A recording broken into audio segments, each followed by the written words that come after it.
오늘 나눌 말씀 요한복음입니다. 요한복음 4장 31절에서 38절입니다. 요한복음 4장 31절에서 38절입니다.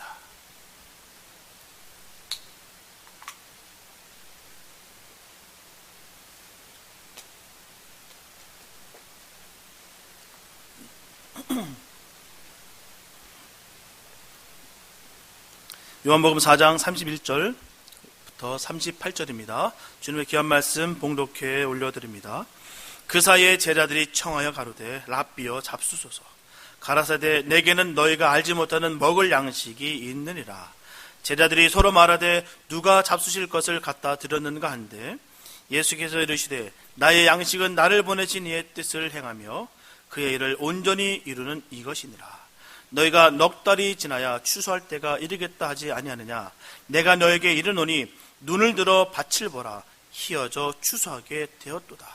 거두는 자가 이미 삭도 받고 영생에 이르는 열매를 모으나니 이는 뿌리는 자와 거두는 자가 함께 즐거워하려 함이니라. 그런즉 한 사람이 심고 다른 사람이 거둔다 하는 말이 옳도다. 내가 너희로 노력지 아니한 것을 거두려 보려었노니 다른 사람들은 노력하였고 너희는 그들의 노력한 것에 참여하였느니라. 아멘. 모든 사람은 먹어야 살 수가 있습니다. 먹어야 살 수 있어요. 먹지 않고 살 수 있는 사람은 지구상에 단 한 명도 존재하지 않습니다. 아무리 작게 먹다 할지라도 먹어야 살 수가 있습니다. 사실 먹는 것 외에도 사람이 살기 위해서 여러 가지 환경이 따라줘야 되는 것이에요. 요즘같이 호흡을 통해 바이러스에 감염될 수 있는 상황 속에서 우리는 깨끗한 공기로 숨을 쉴 수 있는 것조차 너무나도 감사할 따름이에요. 하지만 아무리 공기가 깨끗하고 상쾌하다 할지라도 공기를 많이 먹어서 배부를 수는 없습니다. 아무리 공기를 많이 들여 마신다 할지라도 살 수가 없습니다. 오죽하면 먹고 사는 문제로 많은 사람들이 치열하게 분쟁하는 것을 우리는 자주 목격합니다. 이렇게 사람의 먹고 사는 문제는 너무나 중요합니다. 많은 사람들이 미래 인류에 대해서 예측한 것 가운데 인류의 싸움은 식량 전쟁이다라고 말을 하고 있습니다. 간단하게 설명드리면 농업 대국이 식량 수출만 딱 끊어버리면 다른 많은 나라들이 망합니다. 살 수가 없어요. 식량 수입에 크게 의존하던 나라가 전쟁 상황 속에서 식량을 수출하던 그것을 금수 조치 당한다거나 아니면 제3국가의 무역에 통해서 봉쇄 조치가 당했을 때 수많은 역사 가운데 아픔이 있었다는 것이죠. 우리가 역사를 통해서 많이 목격해왔던 부분들입니다. 코로나19 사태가 심각해지면서 지구촌 곳곳에서 식량 위기가 우려되는 것이 사실이에요. 물론 향후 변동되겠지만 현재 베트남 같은 경우는 쌀 수출을 잠정 중단해버렸어요. 그리고 러시아는 모든 곡물의 반출을 금지해버렸습니다. 그리고 파키스탄, 카자흐스탄 등도 주요 농산물을 해외에 판매를 막아버렸어요. 요한계시록 6장에서 보게 되면 기근을 통해서 식량이 얼마나 어려움을 겪는지, 얼마나 가격이 상승되는지를 명확하게 나타냈어요.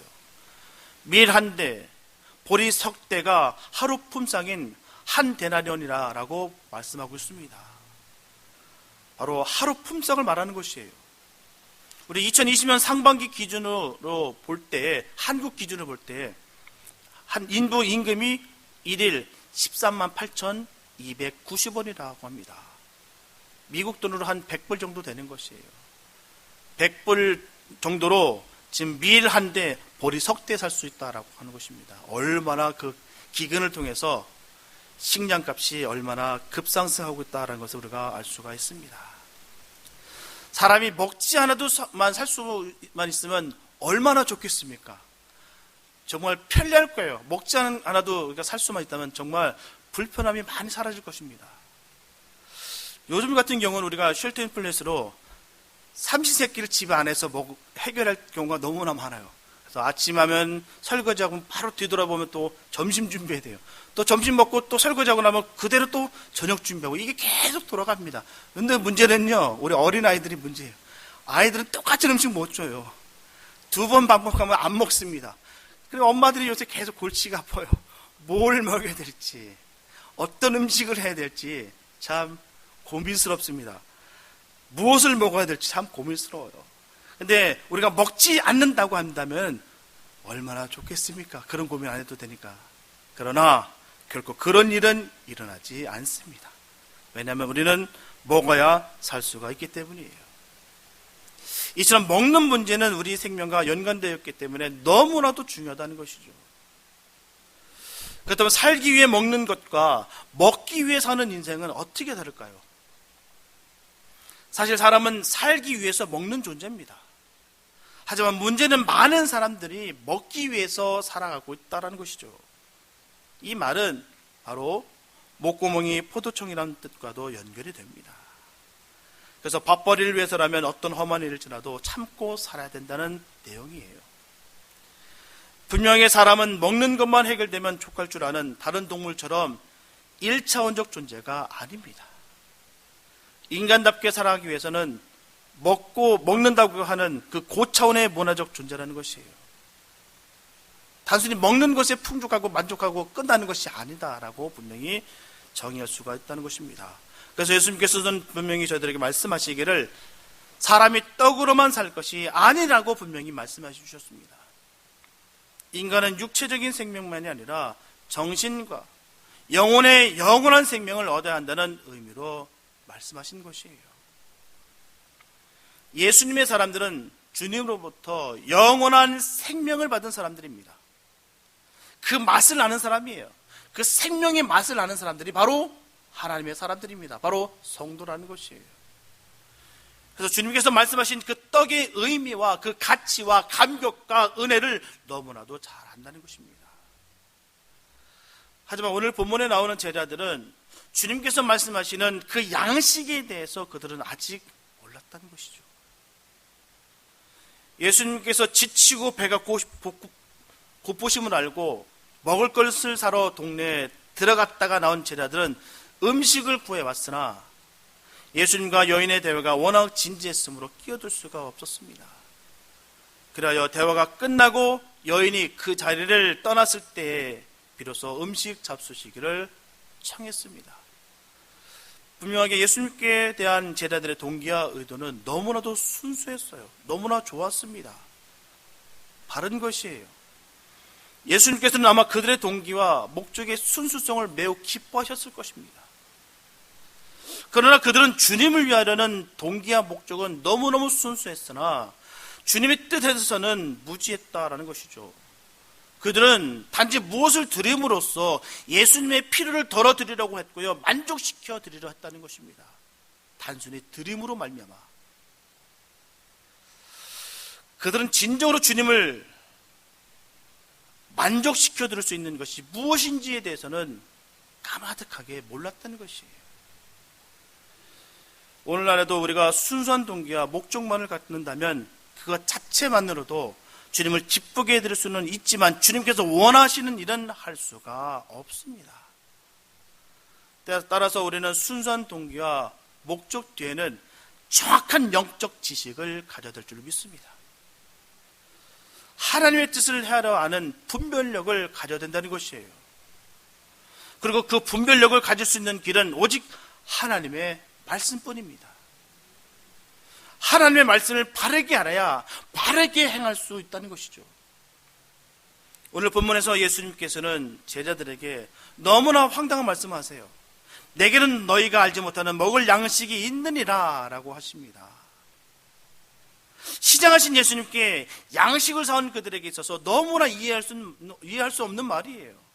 분명히 힘드시고 지쳐 계시고 목마르고 계시고 배고프신 그 주님을 보고서 알고선 그들은 마을을 향해서 양식을 구했는데 주님께서는 대뜸 하시는 말씀이 내게는 너희가 알지 못하는 먹을 양식이 있다라고 말씀하고 계십니다.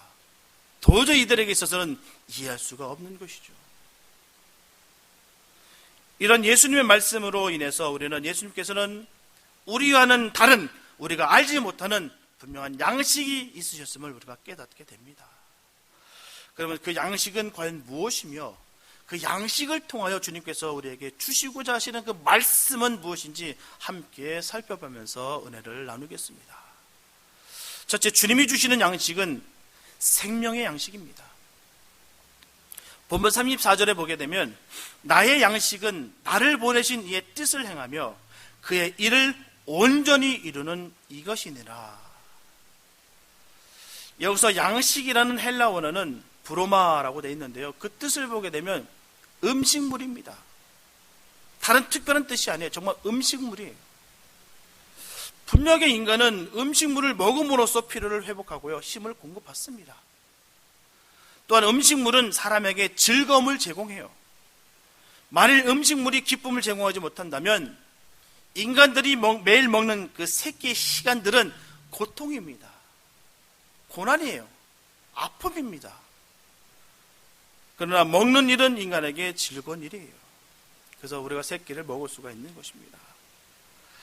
오늘날 유튜브에 보게 되면 먹방이라는 것이 있어요. 또한 쿡방이라는 것이 있습니다. 뭐냐면 먹방이라는 것은 누가 대신 먹어주는 거예요. 맛있게 먹어주는 것입니다. 그러면 그걸 보고 사람들이 다들 광분합니다. 또한 쿡방이라는 것은 그 먹을 만한 것을 맛있게 요리하는 모습을 보여주는 것이에요. 사람들은 이 유튜브를 통해서 많이들 열광해요. 일명 이런 것들을 통해서 뭐라고 얘기하냐면 푸드 포르노라고 얘기합니다. 1984년 영국의 저널리스트 로잘린 카워드라는 사람이 여성의 욕망이란 책에서 처음 사용했던 용어입니다. 바로 시각적인 자극을 극대화한 음식 관련 컨텐츠를 지칭하는 것이에요.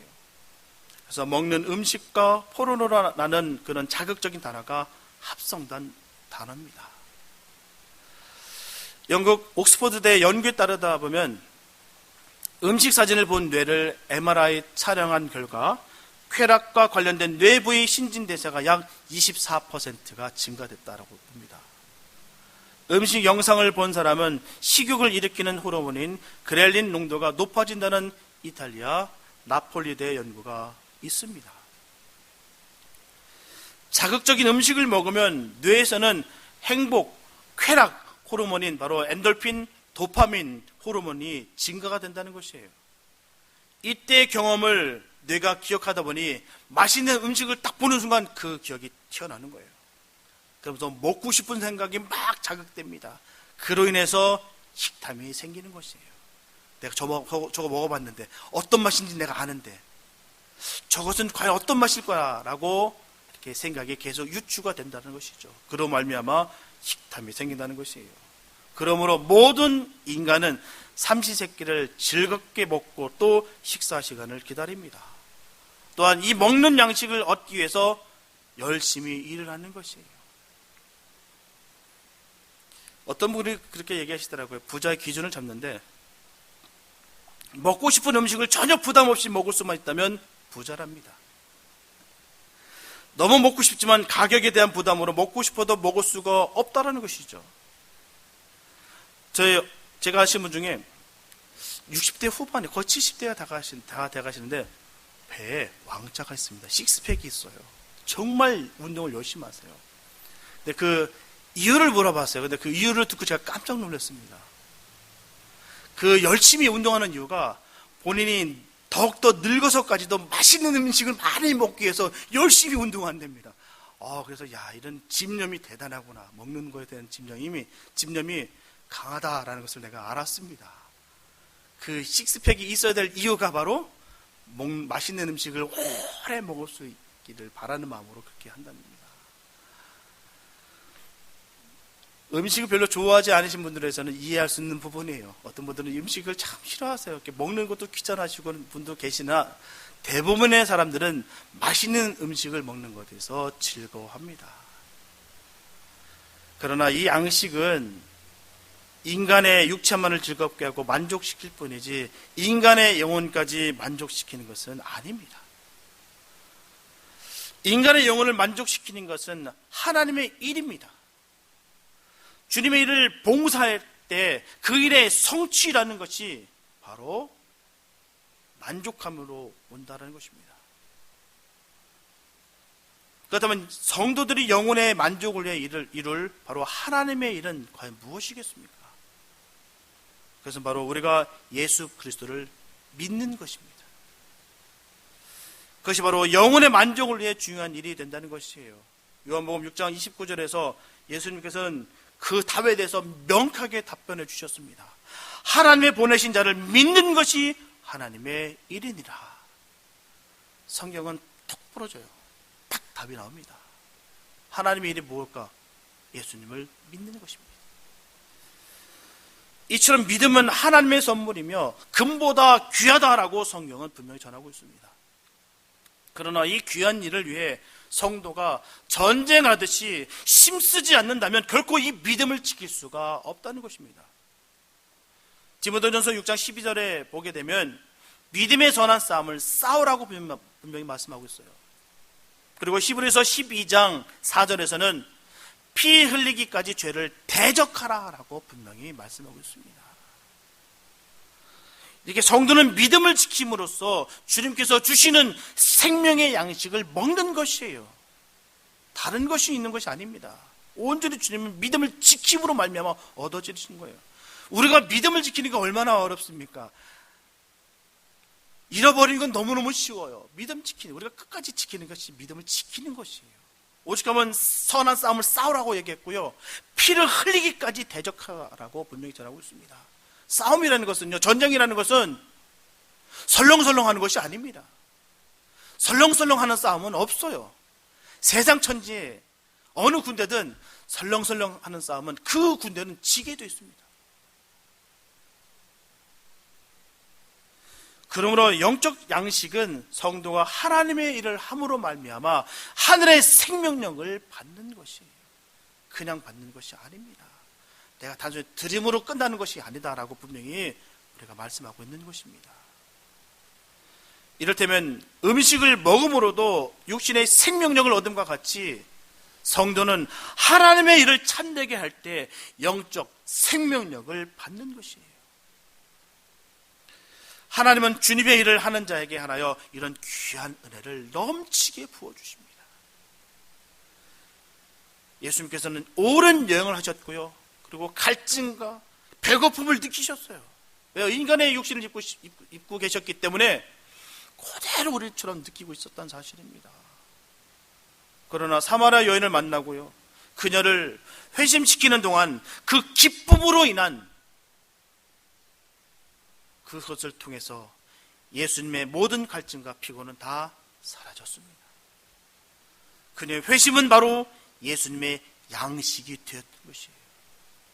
그 바로 주님이 갖고 있었던 나의 양식이다라고 말씀하고 있습니다. 사실 이것은 예수님만이 느끼는 것이 아닙니다. 오늘날 교회 모든 봉사자들이 느끼는 사실이에요. 그게 바로 영적인 공급이다라는 것입니다. 우리가 주님의 일을 할 때 정말 기쁨이 막 몰아먹힙니다.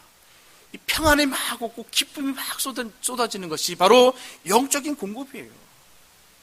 그런데 우리가 신념으로 하게 된다면 문제가 생긴다는 것입니다. 신념은요, 꼭 필요한 게 남이 나를 알아줘야 되는 것입니다. 남이 나를 알아주지 못하면 무너지는 게 바로 신념이에요.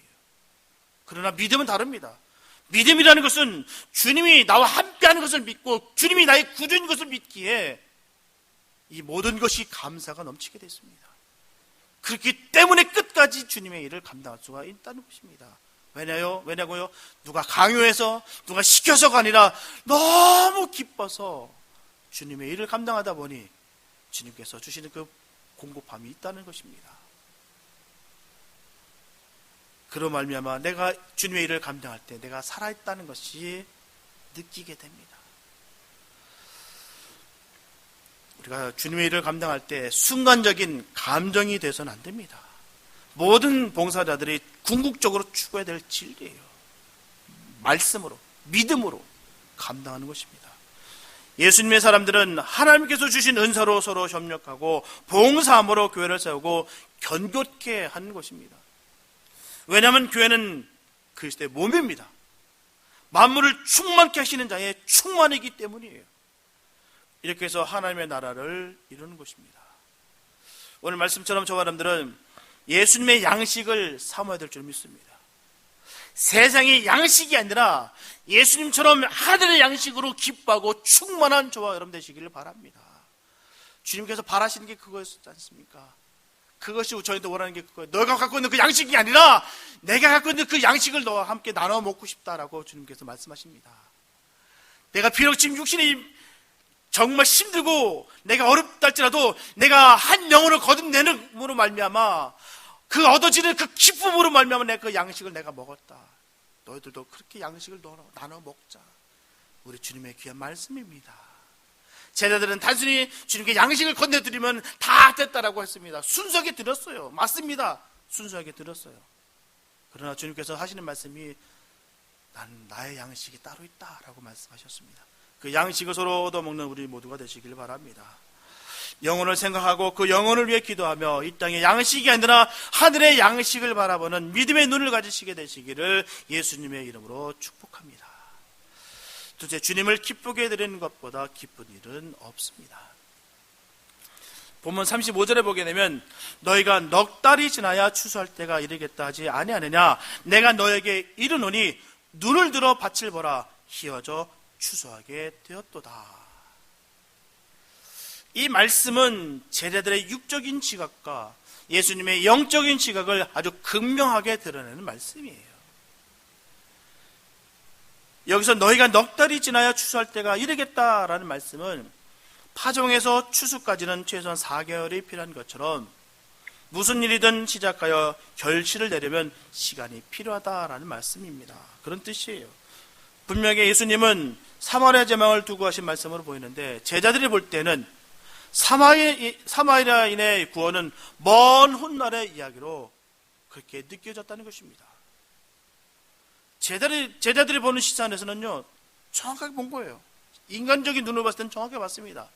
저 한 병에 회심한 부정한 여인이 지금 동네 들어갔는데 과연 무슨 일이 벌어질 수 있을까? 예수님이 지금은 추수한다고 말씀하시는데 과연 그런 일이 있을 수가 있을까? 저 여인이 저명한 사람도 아니고 유명한 사람도 아니고 훌륭한 사람도 아닌 그냥 부정한 여인인데 남들한테 저주 손길을 받는 그런 여인인데 그 여인이 그 동네에 들어갔다고 해서 과연 무슨 일이 일어날 수 있겠는가? 제자들이 봤던 시각은 바로 거기 있다는 것이죠. 하지만 예수님의 눈으로 볼 때는 당장 눈앞에 있었다는 것입니다. 그리고 그것은 단순한 제자들과 시각 차이가 아니라 현실에 나타난 사실이었어요. 이처럼 세상의 일은 시간이 반드시 필요하지만 영적인 일에 대해서는 이런 제약이 전혀 없다는 것입니다. 즉각적으로 이루어진다는 것이에요. 이처럼 주님의 일들을 위해서는 육적인 시각을 초월하는 영적인 시각을 가져야 될 줄로 믿습니다. 그리고 확신이 있어야 돼요. 주님에 대한 확신이 있어야 될 줄 믿습니다. 그래야 전도하고 기도하고 순교할 수가 있습니다. 확신이 없는데 무슨 전도를 하며 무슨 기도를 하고 무슨 순교를 할 수가 있겠습니까? 확신이 있기 때문에 하는 거예요. 초대교회 때 수많은 순교자들은요, 단순히 영웅심에서 죽은 것이 아니에요. 또한 죽음이 두렵지 않아서도 아닙니다. 그냥 남들이 하니까 따라서 그냥 죽은 것이 아닙니다. 순교한 것이 아니에요. 그들에게서는 분명한 확신이 있었다는 것이에요. 그들은 예수님께서 그리스도라는 그런 확신이 있었기 때문에 죽음을 초월할 수가 있었습니다. 그리고 주님께서 한 영혼을 천하보다 귀하게 여기신다는 것을 알았고요, 그 영혼을 구원할 때마다 주님께서 너무 기뻐하시다는 것을 알았기 때문에 순교자의 삶을 살 수가 있었습니다. 그게 바로 저와 여러분들의 삶이 될 줄 믿습니다. 확신이 있어야 되는 것이에요. 확신이. 저와 여러분들이 주님의 사랑을 받고 은혜를 받고 영생을 받았다고 한다면서 잃어버린 영혼을 위해서 전도하지 않는다는 것은 이 믿음에 대한 책임질 확신이 없기 때문입니다. 자기 자신도 모르기 때문이에요. 과연 그런 일이 있을까? 저 여인이 지금 들어갔는데 과연 저곳에서 회개 역사가 나타날 수 있을까? 그거와 다를 바가 없다는 것이죠.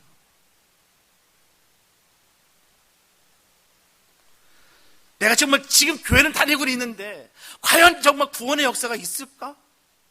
내가 이게 소개를 할 수 있는 해서 이게 그대로 나한테 고스란히 나한테 덤득이 쓰는 것은 아닐까? 책임질 만한 확신이 없기 때문에 못 전한다는 거예요. 내가 그 책임질 내가 확신이 있다면 못 전할 사람이 누가 있겠습니까? 안 전할 이유가 어디 있겠습니까? 진정으로 우리가 받았다면, 생명을 받았다면 영혼에 대한 부담감을 가지고 늘 전도에 힘써야 되는 것입니다. 영혼군에 힘써야 되는 것이에요.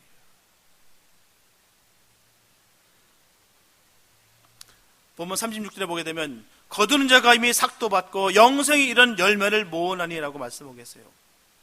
이처럼 주님께서는 일하는 자에게 돌아갈 확실한 보상을 말씀하셨어요. 고린도후서 9장 6절에 보게 되면 적게 심는 자는 적게 거두고 많이 심는 자는 많이 거둔다라고 분명하게 성경은 전하고 있습니다. 이 말씀은요, 바로 주님의 계산법입니다. 주님의 계산법. 적게 심는 자에게는 적게 거두게 하시고 많이 심는 자에게는 많이 거두게 하시겠다는 하나님의 약속이에요. 사람의 계산법에도 심은 대로 거둘 수만 있다면 성공하는 것입니다. 보통 심었다고 해서 모두 거둘 수가 없어요. 거둘 수만 있다면 얼마나 좋겠습니까? 그래서 농부가 씨를 뿌릴 때 자신이 생각하는 것보다도 더 많은 양의 씨를 뿌리는 거예요. 그 중에 뿌리를 온전하게 내리는 것도 있을 것이고, 아니면 뿌리를 내리기도 전에 새가 물어갈 것이며, 또한 그 씨가 썩어질 수 있기 때문입니다. 그런데 주님께 심은 것은 반드시 거두게 된다는 사실이에요. 여기서 또한 더욱 중요한 것은요, 무엇을 심어야 되는 것이냐라는 것이죠. 무엇을 심어야 되느냐. 갈라디아서 6장 8절에 보게 되면 자기의 육체를 위하여 심는 자는 육체로부터 썩어질 것을 거두고 성령을 위하여 심는 자는 성령으로부터 영생을 거두니라. 사람들은 이 세상을 살아가려면 일을 안 할 수 없지만 일을 하고 안 하고가 중요한 것이 아니라 무슨 일을 하느냐가 중요한 것이에요. 특히 누구를 위해 하느냐가 중요한 것입니다. 여기서 성령을 위하여 심는다라는 것은 자기의 삶을 성령에게 맡기고 성령의 열매를 거두기 위하여 성령의 인도함을 따라서 사는 것을 의미하는 것입니다. 로마서 8장 14절에 보면 무릇 하나님의 영으로 인도함을 받는 그들은 곧 하나님의 아들이라. 이런 예수님의 사람의 삶은 역사하시는 성령으로부터 영생을 얻게 될 것입니다. 그래서 저와 여러분들은 영혼들을 구원의 복음으로 인도해야 될 분명한 의무가 있는 것이에요. 왜요? 하나님의 자녀이기 때문이에요. 우리가 주님의 자녀로서 주님께로부터 구원받은 명확한 증거가 있기 때문에 우리는 전해야 되는 것입니다. 해도 그만, 안 해도 그만이 아니에요. 우리가 구원을 받았기에 반드시 해야 되는 것입니다. 우리에게 구원을 베풀어 주시려고 이미 십자가에서 모든 고난을 몸소 당하셨던 것은요, 구원받은 자가 홀로 구원의 감격을 마음껏 혼자만 느끼라고 주시는 것이 아닙니다. 이 세상에 있는 불신자, 바로 잃어버린 영혼에게 우리가 받은 구원의 은총을 전하는 생명의 도구가 되라는 것이에요. 그래서 우리에게 영생을 주시는 것입니다. 그래서 보면 37절에서 분명 전하기를 그런즉 한 사람이 심고 다른 사람이 거둔다 하는 말이 옳도다. 여기서 뿌리고 심는 자라는 것은 복음을 증거하는 자를 말하는 것이고요, 거두는 자라는 것은 상대를 주님께 인도하는 자를 가리키는 것입니다. 일반적으로 우리를 뿌리는 자인 동시에 거두는 자가 되기를 원합니다. 이양 수고한 김에 내가 열매를 모두 추수하기를 원한다는 것이에요. 하지만 우리가 우리의 생각과 달리 복음을 받은 사람이 마음 문을 활짝 열고 와주면 얼마나 좋겠습니까? 그런데 많은 분들이 마음 문을 닫고 영접하려 하지 않을 때가 너무나도 많습니다. 그로 인해서 상처도 많다는 것이에요. 그래서 전대 마음이 사라지고 절망하고 포기해버리는 경우가 너무나도 많습니다. 하지만 중요한 것은요, 내가 뿌린 복음에 대한 열매가 지금 당장은 거두지 못할지라도 전혀 낙심과 절망과 실망과 좌절할 필요가 전혀 없다는 것입니다. 우리가 진리를 뿌린 이상 주님께서는 주님의 때에 다른 사람을 통해서라도 반드시 그 열매를 거두실 것입니다. 우리가 하는 것이 아니에요. 주님이 걷게 하신다는 사실입니다. 내가 하려다 보니까 문제가 생기는 것이에요. 우리는 그를 위해서 기도하는 것입니다. 그 영혼 돌아오게 해달라고 간절히 기도하는 거예요. 우리가 기도하면서 키운 자녀와 망하지 않는다 얘기했습니다. 우리가 기도할 때 반드시 그 영혼들 다시 돌아옵니다. 길어버린 영혼들 반드시 돌아오게 됐다는 사실이에요. 내가 하는 것이 아닙니다. 우리 함께 몸을 섞고 마음을 나눴던 그 영혼들이 길 잃어버려서 지금 예수와 상관없는 그 사람들 기도로 통해서 다시 돌아오게 돼 있습니다. 기도로 세워진 영혼들 절대 주님 포기하지 않습니다. 주님의 때에 반드시 그들을 건져내실 줄 믿습니다. 보면 38절에 보게 되면 내가 너희로 노력하지 아니한 것을 거두러 보내었노니라고 분명히 말씀하고 있어요. 여기서 제자들은 씨를 뿌리고 김을 메고 거름을 주기 위해 보냄을 받은 것이 아니라 추수하기 위해 보냄을 받은 자들이라고 전하는 것이에요. 누가복음 10장 2절에 보게 되면 이르시되 추수할 것은 많되 일꾼이 적으니 그러므로 추수하는 주인에게 청하여 추수할 일꾼들을 보내어 주소서 하라. 그러나 우리가 주의할 것은요, 모든 공을 자기에게 돌리기가 쉽다는 것입니다. 죄를 많이 할수록 더 간절하게 많이 열정을 쏟아부은 만큼 자기에게 영광을 돌릴 때가 얼마나 많은지 몰라요. 내가 한 것 같고 내가 땀 흘렸으니까 내가 노력한 것 같으니까 내가 한 것 같은 마음이 얼마나 많은지 모릅니다. 사실 우리의 노력이나 능력만으로는 누구를 바로 세우며 누구에게 참 생명을 줄 수가 없습니다. 자신이 가지고 있는 습관 하나 바꾸지 못하면서 남을 바른 길로 인도하는 것 자체가 불가능하다는 것이에요. 내 것도 못하고 있는데요, 내가 갖고 이 습관 하나 나도 고치지 못하는데요, 누가 누구를 내가 영혼을 살리는데 살리겠습니까? 우리가 어떻게 그 일을 감당할 수 있겠습니까? 오직 주님께서 십자가에서 고난을 받으셨고 구원을 이루셨고 수많은 믿음의 선진들이 그 구원의 진리를 삶으로 증거하였기 때문에 우리 역시 주님의 사역, 구속 사역의 도구로 쓰임받는 영광을 입게 된 것입니다. 그래서 우리가 구원받은 것이에요. 얼마나 감사한지 모릅니다. 누가복음 17장 10절에 보게 되면 우리는 무익한 종이라 우리의 하여야 할 일을 한 것뿐이라 할지니라. 이처럼 하나님 앞에서 자기를 부정하는 겸손해야말로 진실한 성도만이 행할 수 있는 능력입니다. 이건 아무나 할 수 있는 것이 아니에요. 진정한 성도만 할 수 있는 능력입니다. 겸손할 수 있는 것은요, 성도만 할 수 있는 능력이에요. 정말 저 사람이 정말 성도라고 우리가 얘기할 수 있는 것은요, 그의 겸손을 바라보면 됩니다. 그냥 위장된 겸손, 위장된 믿음, 위장된 외식 말고 정말로 진정으로 겸손하게 되시길 바랍니다. 주님 안에서 우리가 겸손해야 되는 것이에요. 우리가 한 것이 아무것도 없습니다. 우리는 무익한 종이라 우리에 위하여 할 일을 한 것뿐이라. 이게 우리의 신앙의 고백이 될 줄 믿습니다. 우리는 무익한 종입니다. 하나님, 내가 주님의 은혜 아니었으면 내가 어떻게 주님에게 이 모든 것을 감당할 수 있겠습니까?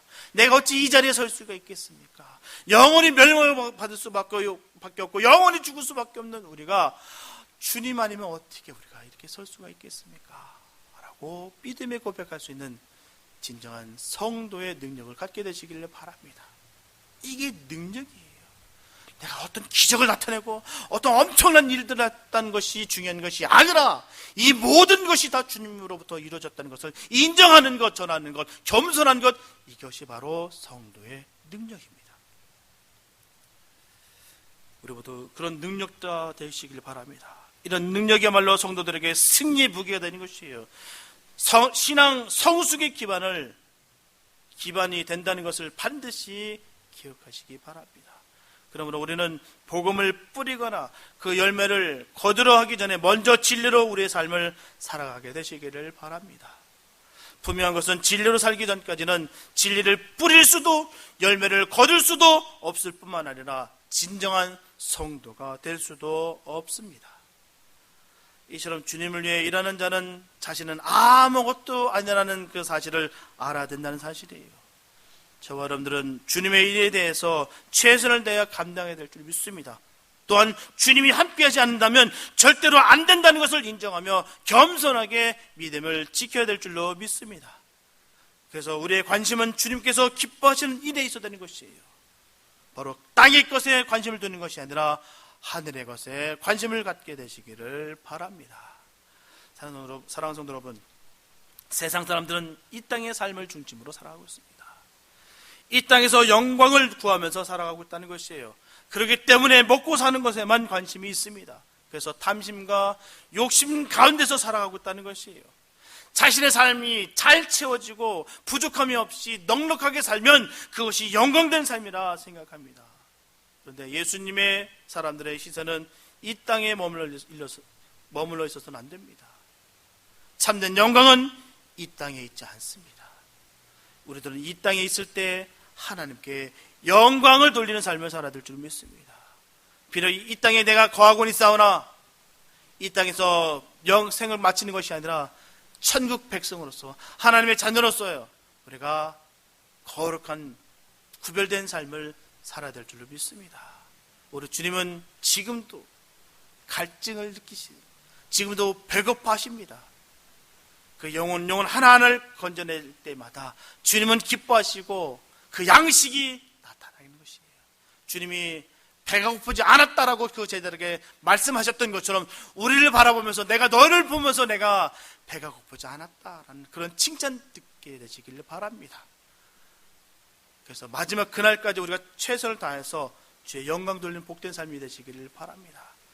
저와 여러분들은 이 땅에 살아가지만 하나님께서 믿는 자들 위해서 마련해 두신 바로 하늘의 것들을 바라보며 하늘의 소망을 두고 이 땅에서 영혼 구원으로 하나님께 영광을 마음껏 돌리며 살아가는 복된 삶이 다 되시기를 예수님의 이름으로 축원합니다. 기도합니다. 사랑주님 감사합니다. 아버지, 정말 주님께서 주신 그 양식을 먹고 살기 원합니다. 세상 속에서 우리가 살아가는데 주님 애쓰고 힘쓰는 주님의 사역자가 되기 원합니다. 주님의 일꾼이 되기 원합니다. 왜냐고요? 주님께 우리가 생명을 받았기 때문입니다. 이 생명을 받았기에 도저히 우리는 가만히 있을 수가 없습니다. 도저히 주님의 말씀을 복음을 전하지 않고서는 우리가 살아갈 수 없음을 다시 한번 고백합니다. 내 마음속에 이 마음속에서 뜨거운 마음 주시고 아버지 주님 그 영혼을 바라볼 때마다 주님 그 영혼을 건져내는데 주님과 함께 애쓰고 힘쓰는 동참하는 복된 삶이 되게 하여 주시옵소서. 지금도 너무 많은 영혼들이 아직도 예수를 알지 못하여 멸망 가운데 사라지는 자들이 너무나도 많다는 것을 아버지 너무나 고통스럽습니다. 아버지 주님의 마음이 그런 마음인 줄 압니다. 주님의 마음을 깨달아 주님 영혼구원에 힘쓰는 복된 우리 모두가 되게 하여 주시옵소서. 주의 영광이 함께할 줄로 믿습니다. 주님 이 모든 것이 다 주님의 은혜인 것으로 늘 여기며 감사하며 믿음 지켜 승리하는 우리 모두가 되게 하여 주시옵소서. 주께서 모든 것을 길을 열어주시고 인도하시고 함께 하심을 간절히 믿사옵고 우리를 구원하신 예수님의 이름으로 기도했습니다.